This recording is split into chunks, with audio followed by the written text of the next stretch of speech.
Gravando, olá, prezados membros da Escola Popular de Psicanálise Brasileira, João Guimarães Rosa, Seminários Psicanalíticos Jacques Lacan. O seminário, livro 16, de Um Grande Outro ao Pequeno Outro, anos 1968-1969. Estamos no capítulo 2, Mercado do Saber, Greve da Verdade. Já trabalhamos o item 1, e vamos iniciar agora o item 2 da página, começa o item 2, na página 33. Lacan avança. Todo discurso se apresenta como prenhe de consequências, só que obscuras. Nada do que dizemos, em princípio, deixa de implicá-las a essas consequências. No entanto, não sabemos quais são as consequências implicadas em todo discurso, ou em cada discurso, ficaria melhor. Então, é interessante a pontuação que ele faz. Não, cada discurso se apresenta como prenhe de consequências, só que obscuras. Dada a existência do grande outro, do radicalmente outro, as consequências de qualquer discurso, não, são obscuras. Nada do que dizemos, subsumidos, não, englobados por um discurso, deixa de implicar essas consequências obscuras, que não podemos controlar, prever, antecipar, governar. Eu estou comentando, no entanto, não sabemos de antemão quais são as consequências do fato de dizermos subsumidos, englobados, indexados a um discurso. Evidentemente, não dizemos sob o postulado de que a condição para que possamos dizer algo é a existência do grande outro, do radicalmente outro.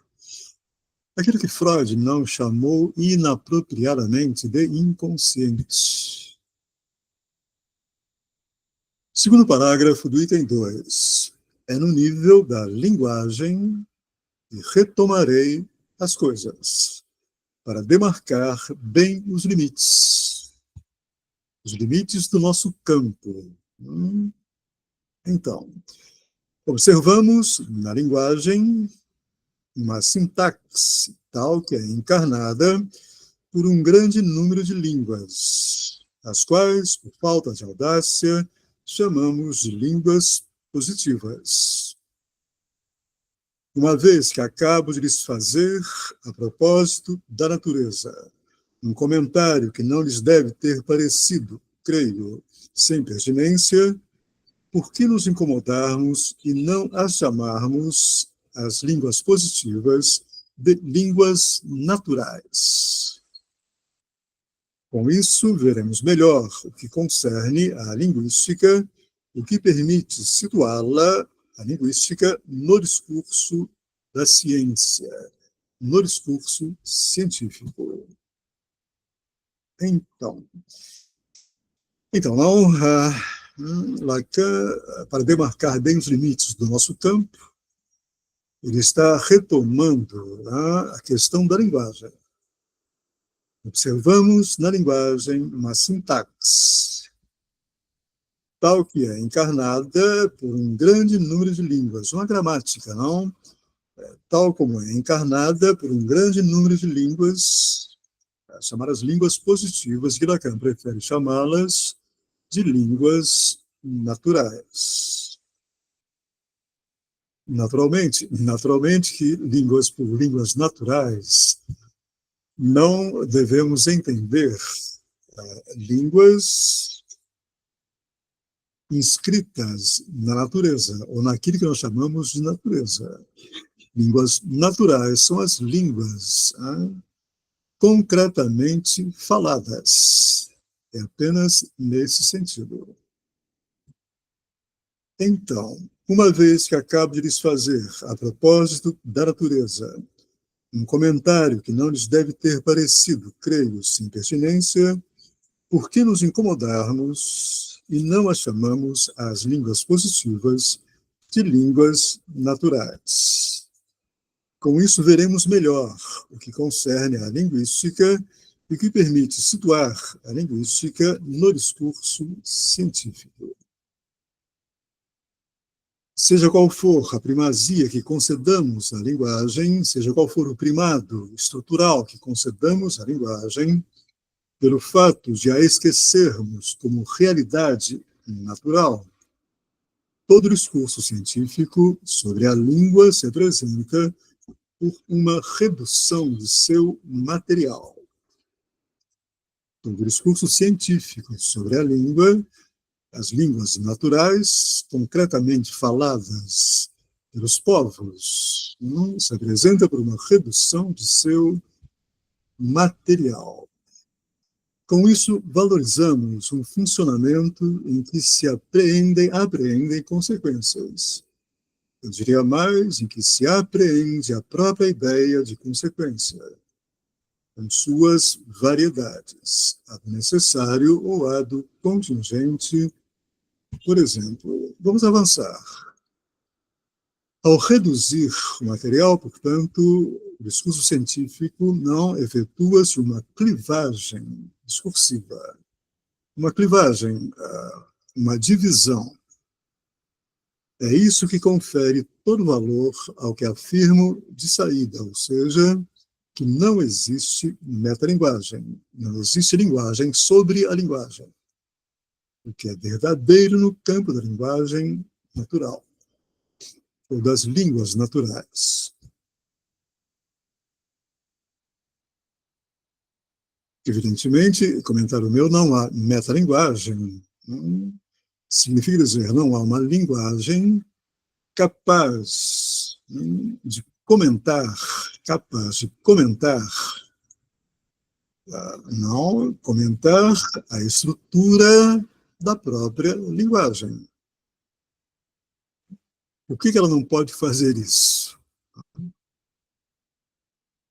Porque ela teria que comentar essa linguagem, da linguagem, teria que comentar a estrutura dela mesma, o que é impossível. Cairíamos numa recorrência lógica ao infinito. Então, se vocês fazem essa redução do material, por que é?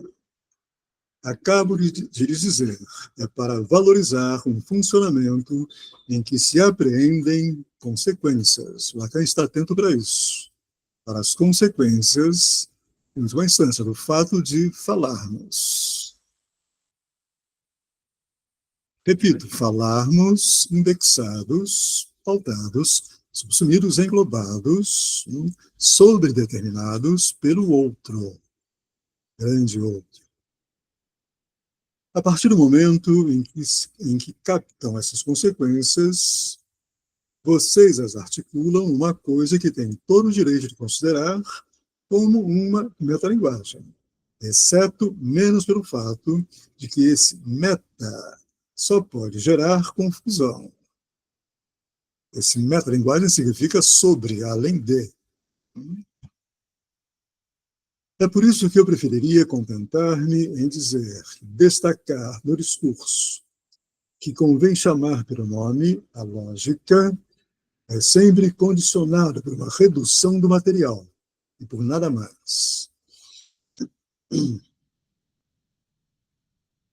É por isso que eu preferiria contentar-me em dizer que destacar no discurso o que convém chamar pelo nome a lógica, destacar no discurso a lógica, é sempre condicionado por uma redução do material, e por nada mais. redução do material significa reduzir o discurso à lógica que o comanda.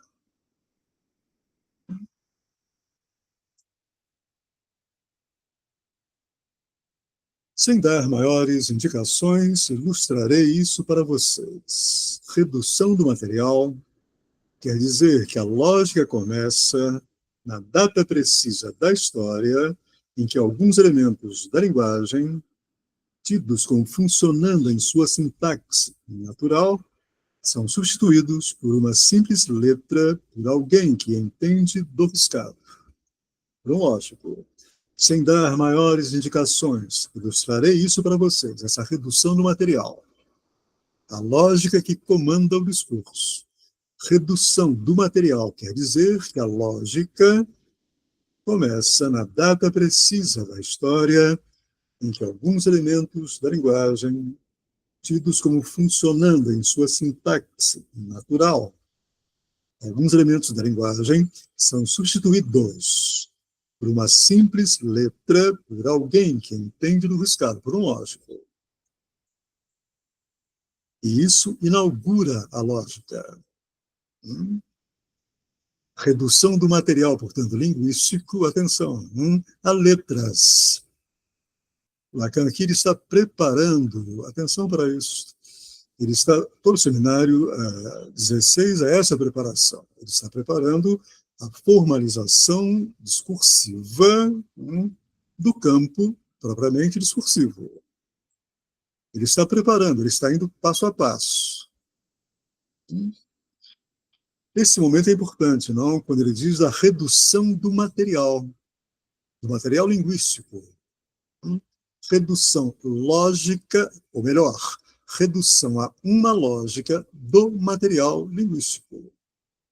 E a redução lógica começa pela substituição, estou comentando, pela substituição das palavras por letras. Isso levará Lacan a dizer, esplendidamente, que o que ele prefere, ele já disse isso aqui no seminário 16, mas aqui ele usa o termo ainda, digamos, errado. Quando ele diz, não, que o que ele prefere é um discurso, ele dirá no 16, seminário no qual nós estamos. Ele dirá que ele prefere um discurso sem fala. É impossível. Ele irá corrigir isso e dirá no 17, que ele prefere, que o que ele prefere é um discurso sem palavras. Um discurso reduzido a letras, portanto. Formalizado em letras. Redução significa, em última instância, formalização. Então, retomando o parágrafo da página 34.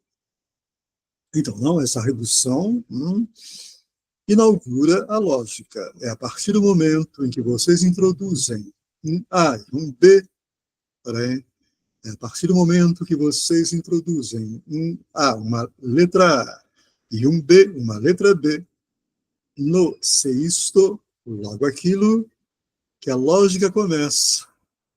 Se A, logo B. Se A, logo B. Então, não, a lógica começa aí. É somente a partir daí que vocês podem formular sobre o uso desse A e desse B um certo número de axiomas e de leis dedutivas, do geral para particular, que merecerão o título de articulações metalinguísticas, ou, se preferirem, paralinguísticas, já que não há possibilidade de uma metalinguagem. Paralinguística seria melhor.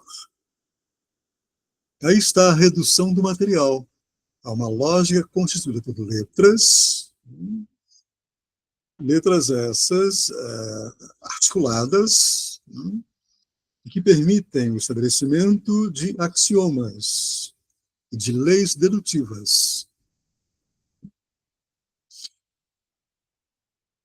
Portanto, assim como não há física que se estenda como a bondade de Deus a toda a natureza, Portanto, assim como não há física que se estenda a toda a natureza, não há lógica, atenção, não há lógica, não há redução lógica que encerre, que englobe, que subsuma toda a linguagem.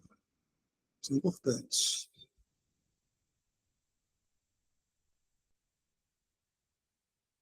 Mesmo assim, persiste o fato de que ou é um delírio, uma loucura absurda, nos determos por um instante que seja na psicanálise, ou que ela enuncia é que tudo que vocês são, inclusive o que são quando sentem, e não apenas quando pensam, embora não haja motivo para qualquer repugnância em relação a esse termo, pois, porventura, o fato de pensar seria privilégio dos intelectuais, intelectualistas, que, como todos sabem, são o veneno da terra, e, sobretudo, desta terra psicanalítica, é claro. Tudo que vocês são fica no âmbito das consequências do discurso. Aí está. Aí está, não, o ponto nevrálgico dessa preparação que Lacan está fazendo no seminário 16, da formalização do discurso, ou melhor, por extensão do campo discursivo, da formalização do discurso, do campo discursivo, há uma redução lógica, a formalização, portanto, em letras.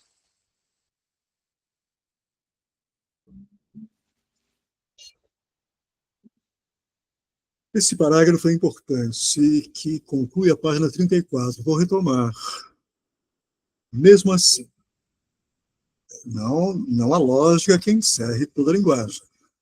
Mesmo assim, persiste o fato de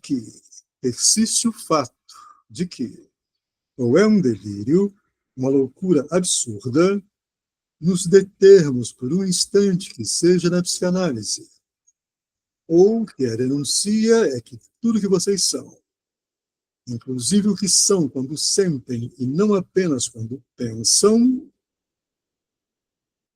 Então, não, quer dizer, não, vamos para o final do parágrafo agora.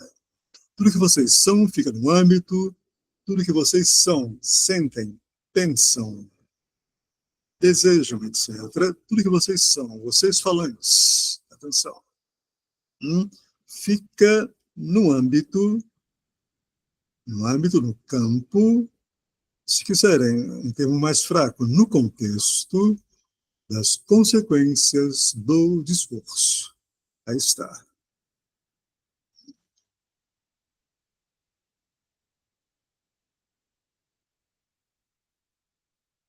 Nem mesmo sua morte. Refiro-me à ideia anódina que vocês possam ter dela. Nem mesmo sua morte, de cada um de vocês, é separável de vocês, poderem dizê-la. E não me refiro a dizê-la ingenuamente. Também a morte, não, é um fato de discurso. É uma realidade discursiva.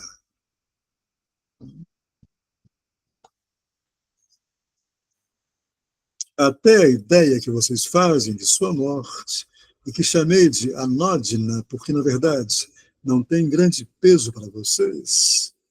Então, até a ideia que vocês fazem de sua morte é separável do discurso máximo que vocês possam tramar a propósito dela. É exatamente por isso que o sentimento que vocês têm de sua morte é apenas anódino. O que significa alguma coisa anódina, hein? Alguma coisa anódina.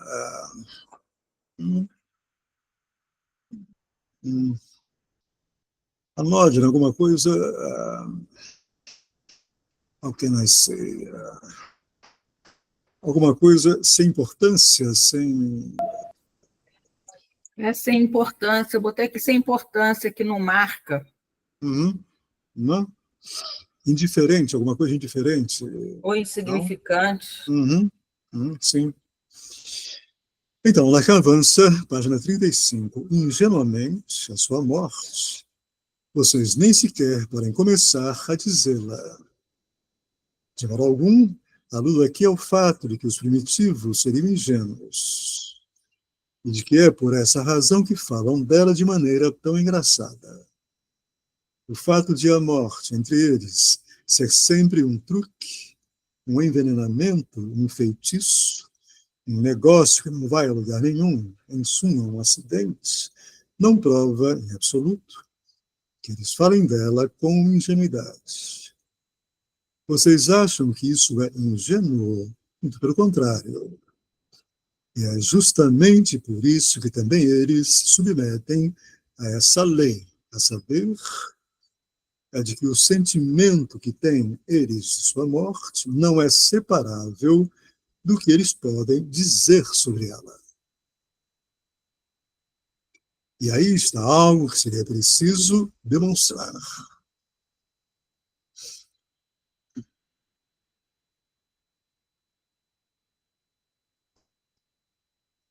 Importante isso que está dizendo, não? Que a realidade humana, o que ele está dizendo, afinal de contas? Que a realidade humana é criação de discurso, é uma realidade discursiva.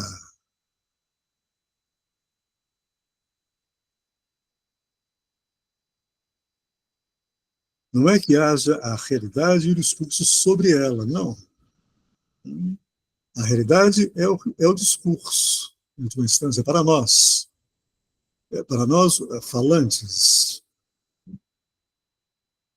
Para nós falantes, para nós, portanto, não pautados por aquilo que Lacan, no seminário 23, irá nomear esplendidamente enquanto dizer do grande outro.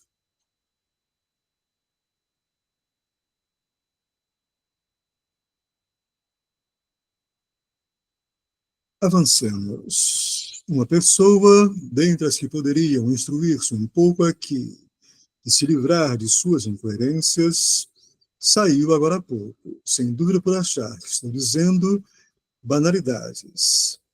Há que acreditar que é preciso dizê-las, porque, caso contrário, por que me daria eu a esse trabalho, depois de tudo que acabo de dizer sobre o fato de que um discurso tem ou não tem consequências?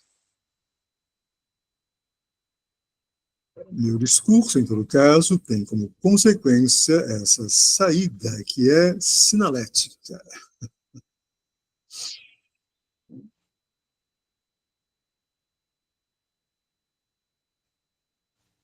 Meu discurso tem, em todo caso, como consequência essa saída que é sinalética. É interessante isso, não? Então, as consequências, eles são sinais indicativos desse discurso, seria isso? Já que nós somos efeitos desse discurso? Sim, eu não entendi sua questão, Eliane. Você pode retomar? Não, porque ele está dizendo aqui que o discurso tem as suas consequências, né? E que nós somos efeitos desse discurso. E aqui ele termina falando de que o meu discurso tem como consequência essa saída que é signalética. Então, assim, essas consequências do discurso são sinais?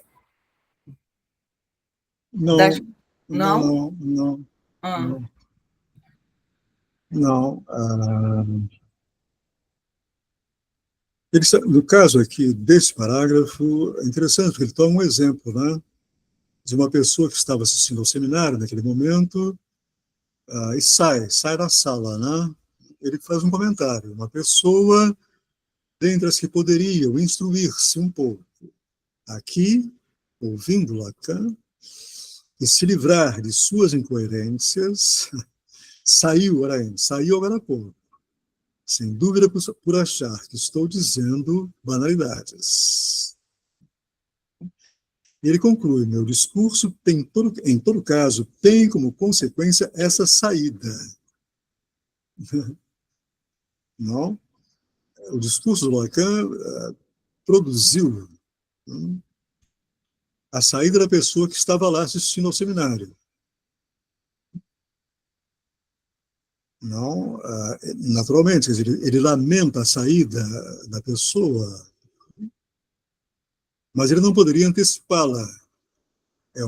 Não, é uma consequência inantecipável pelo discurso. E quando ele diz, não, que é essa saída, no caso, que é sinalética, aí sim, essa saída está sinalizando algo, mas sinalizando algo do próprio discurso.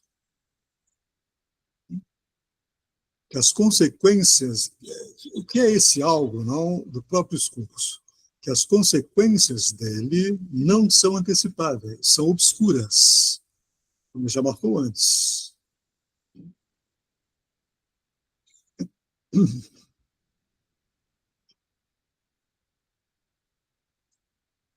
Então, ele avança, é justamente por isso que seria essencial termos na psicanálise alguns espíritos formados no que, não sei porquê, é chamado de lógica matemática.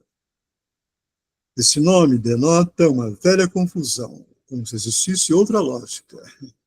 A lógica matemática é a lógica pura e simples.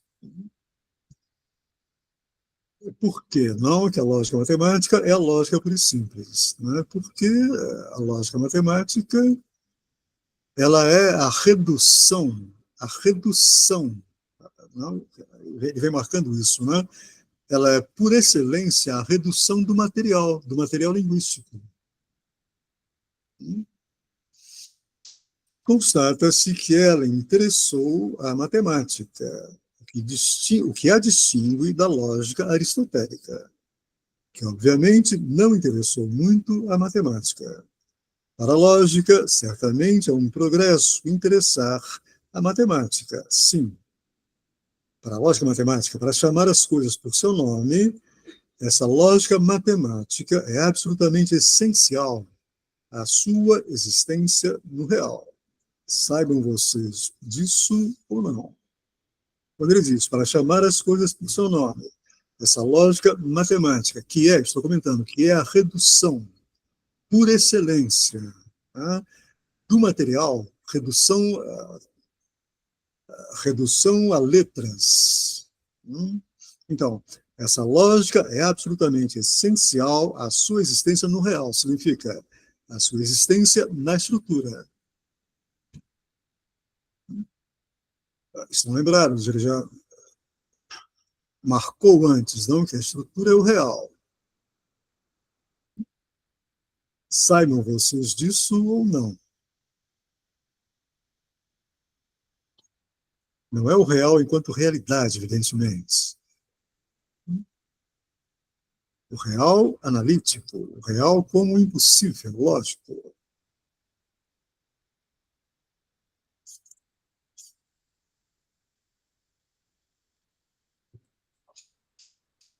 Página 36. É justamente por vocês não saberem muito bem que, de vez em quando, sucedem coisas que agitam, e me refiro a coisas muito recentes. Estou esperando que eu fale delas. Vou falar. Maio de 68. A sublevação, não? A sublevação do alunato das universidades francesas. Então, só depende do tempo que eu levar para desenrolar o que preparei para vocês hoje. Eu gostaria de ter uma pitadinha para lhes dar antes de deixá-los, mas não há certeza, pois o que eles costumam trazer nunca tem horários muito exatos. A questão não é essa. Saibam vocês ou não, evidentemente, acabo de fazer alusão ao fato, já que eu disse, saibam vocês disso ou não. A pergunta bizarra que se coloca a esse respeito é se sempre foi verdade que a lógica matemática, no que tange a sua existência de sujeito, tem essas consequências que acabo de dizer que existem, saibam vocês ou não. Como seria possível isso antes que viesse à luz a lógica que chamamos de matemática? Essa é a questão da existência de Deus. Vamos avançar. Já o assinalei, mas agora eu repito. Porque nunca é demais repetir. Nunca é demais repetir. Será que a lógica matemática existia na compreensão divina antes de vocês serem afetados por ela em sua existência de sujeito? Uma existência que já seria desde sempre condicionada por ela, pela lógica matemática, pela redução, por excelência, do material linguístico a letras e a articulação entre elas.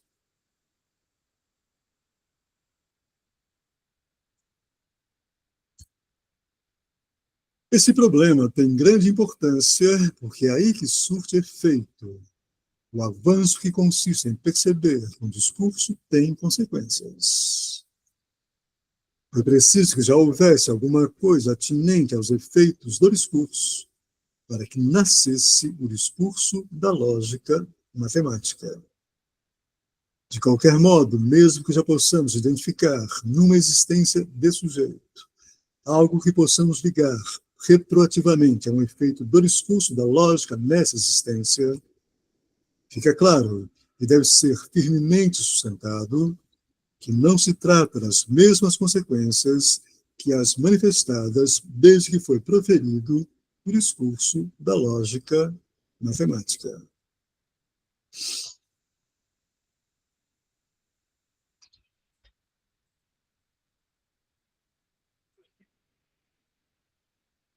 Vamos avançar. Aí situam o necessário e o contingente no discurso efetivamente sustentado. Lacan está acrescentando aqui elementos da lógica modal, o necessário e o contingente. Aí situam nessa questão o necessário e o contingente no discurso efetivamente sustentado, falado.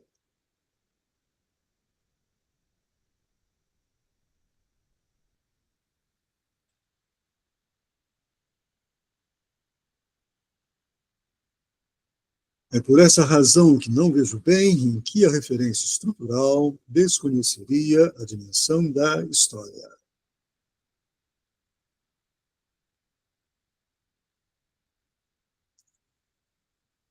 Item 3, vamos avançar. Item 3. A questão é simplesmente saber de que história estamos falando. A história, tal como é incluída no materialismo histórico, Karl Marx, parece-me rigorosamente conforme às exigências estruturais, lógicas.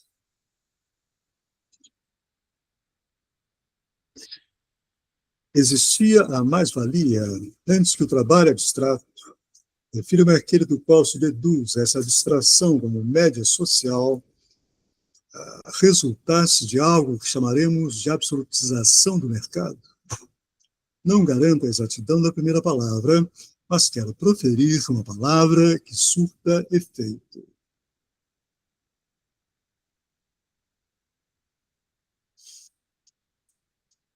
Bem, eu prefiro deixar, trabalhamos hoje todo o item 2, né? Eu prefiro deixar o item 3 para a próxima vez, ok? Retomaremos então, quinta-feira que vem, desde o item 3, página 36. Ok. Ok, muito obrigado então, até a próxima. Tchau, tchau. Tchau.